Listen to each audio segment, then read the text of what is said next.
Ya, kita lanjut kembali perbincangan. Bang Ipang tadi udah Mas Hasto punya versinya sendiri, Bang Bang Habib Habib juga. juga punya versinya sendiri. Dan ini kan fenomena yang mungkin muncul dalam kontestasi politik ya. Setiap orang pasti punya versinya masing-masing. Tapi kalau Anda bisa menggambarkan apa yang sebenarnya terjadi dalam kontestasi dua paslon ini gitu. Ya, memang ini yang terjadi hari ini adalah kontestasi, persaingan. Nah, persaingan ini tentu yang penting itu adalah aturan main yang harus prinsip yang demokrasi sebagai raw starting point of demokrasi adalah inequality itu tidak boleh. Kemudian adalah kebebasan, freedom itu prinsip sekali. Nah, sepanjang itu dijaga maka pertarungan bebas ini, pertarungan yang setara sebanding di lapangan yang terbuka ini, pertama fair, tidak diskriminatif, kemudian datar dan tidak becek kan. Nah, potensi semua yang bisa Tapi yang tergelincir. disebutkan kayaknya lapangannya udah pada becek nih. Nah, kalau lapangan becek dari itu berbagai kan, pihak. nah artinya begini Mbak Rati, potensi yang adanya tergelincir ya kepada potensi abuse of power itu yang harus dihentikan supaya itu tidak terus terjadi, supaya sama, setara, itu prinsipnya. Nah, yang kedua adalah apa yang disampaikan oleh Mas Hasto misalnya tadi, PDIP tidak akan, Ibu Mega tidak mengizinkan menarik semua menterinya. Itu kan kepentingan rakyat diutamakan daripada kepentingan PDIP-nya. Ya. Nah, tetapi ada juga persoalan yang dihadapi oleh PDIP hari ini, menterinya dianggap tidak dipekerjakan seperti selayaknya jadi menteri. Misalnya seperti keluhan Mas Hasto soal Bu Risma yang punya program bansos sekarang udah dialihkan, BLT atau program Raskin ya, kemudian udah nggak dikelola oleh Kementerian Sosial lagi, kemudian ada Kementerian Sipil Aparatur Negara ASN ya, itu juga tidak difungsikan sebagaimana, itu kan juga sebetulnya dilematis juga, complicated juga kan. Kalau begitu ya lebih baik tarik aja menteri, karena memang nggak dianggap tidak bisa lagi bekerja sesuai direct man and direct place, sesuai dengan keahlian Second Kabinet yang mereka miliki sebagai basis prinsipal mereka sebagai menteri. Karena ini adalah kepentingan elektoral yang selama ini Kemensos itu dikelola oleh Kementerian Sosial, tapi karena ini politik elektoral akhirnya Kemensosnya atau BLT atau namanya bansosnya pindah ke kementerian atau ke pihak lain lah ya. Pihak lain gitu ya. Nah, yang ketiga adalah saya mencermati pertarungan seperti ini, yang namanya sebetulnya hari ini kan ada tadi aparat ya, kemudian ada kepala desa, kemudian ada PLT ya kan, kemudian ada tadi adalah lurah, kemudian ada juga banyak hal ya yang harus dipertaruhkan di sini.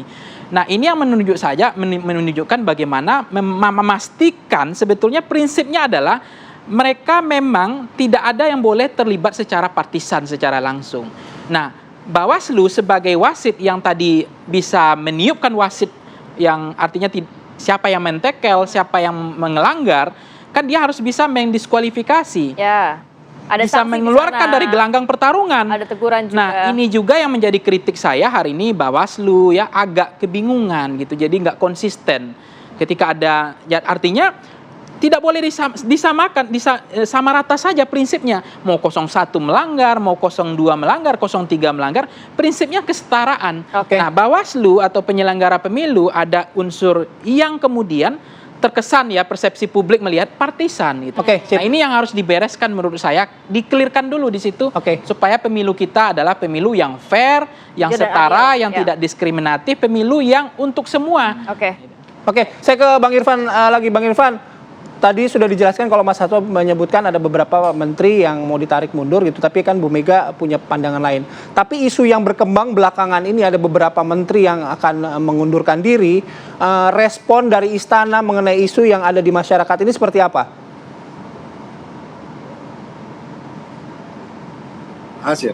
Mas Bayu ya. Saya pikir nggak usah masuk lagi ke wilayah itulah pernyataan dari Pak Faisal Basir itu kan. Paling tidak begini, dalam catatan kami kontestasi Pilpres 2024 ini ada dua variabel ya, variabel politik dan variabel dimensi pemerintahan dan dimensi politik. Nah, kami tentu masih tetap bekerja dimensi pemerintahannya bagaimana menyelesaikan program-program yang sampai 20 Oktober 2024. Nah, dimensi politik ya, tentu ada wilayah yang memang itu menjadi kontestasi yang ada gitu. Nah, terkait dengan isu-isu yang beredar hari ini, ya kita harus melihatnya adalah jangan sampai ada sebuah keretakan ataupun dinamika yang menjadi provokasi yang itu mengganggu kinerja pemerintahan. Itu yang kita tidak inginkan itu. Ya, kita menginginkan pemerintahan ini tetap bekerja, konsentrasi politik menghadapi pemilu tetap berjalan dengan baik, ya. Jadi jangan disinggung-singgungkan atau ditarik-tarik, ya, pada kontestasi politik yang kebenarannya juga kita tidak bisa nyatakan gitu. Terkadang kita lebih senang mendengarkan sesuatu yang sangat provokatif daripada mendapatkan kebenaran yang pasti gitu. Nah, Mas Irfan juga mungkin boleh ditanggapi. Ya, terkait tadi juga ada pernyataan dari Mas Hasto mengenai boleh ditanggapi pernyataan dari Mas Hasto mengenai dinamika politik belakangan, ketidaknetralan ASN, politik bansos, indikasi penyalahgunaan kewenangan, bahkan ada menteri-menteri yang tidak lagi difungsikan semestinya begitu. Apa tanggapan dari Istana, khususnya Presiden Joko Widodo? Tadi saya bilang ada dua variabel besar, ya, kita melihat hari ini adalah pertama dimensi pemerintahan dan dimensi politik. Nah, memang di kontestasi Pilpres 2024 ini, dimensi pemerintahannya, konteks dimensi pemerintahannya itu pasti akan terseret-seret dengan kontestasi politik hari ini. Paling enggak dalam catatan kami atau catatan saya coba bisa mengantisipasinya, ya. Ada lima isu yang mungkin bisa terseret-seret dimensi pemerintahannya. Yang pertama adalah netralitas ASN TNI Polri, kecurangan pemilu, putusan Mahkamah Konstitusi, ya, dinasti politik dan demokrasi. Itu yang selalu pasti mengganggu dan diganggu terhadap dimensi pemerintahan. Nah, ini kami antisipasi jangan sampai interpretasi, asumsi dan apapun komentar publik terhadap kinerja pemerintahan ini bisa terganggu gitu. Dan kita harus juga bijaksana, kita juga harus bisa melihat kontestasi politik ini sudah ada ruang lingkup yang mengaturnya, sudah ada sektor-sektor yang juga melakukannya gitu.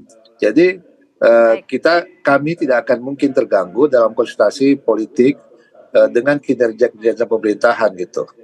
Nah, silakan misalnya kontestasi politik ini berjalan, yang kita mewujudkan demokrasi yang ada.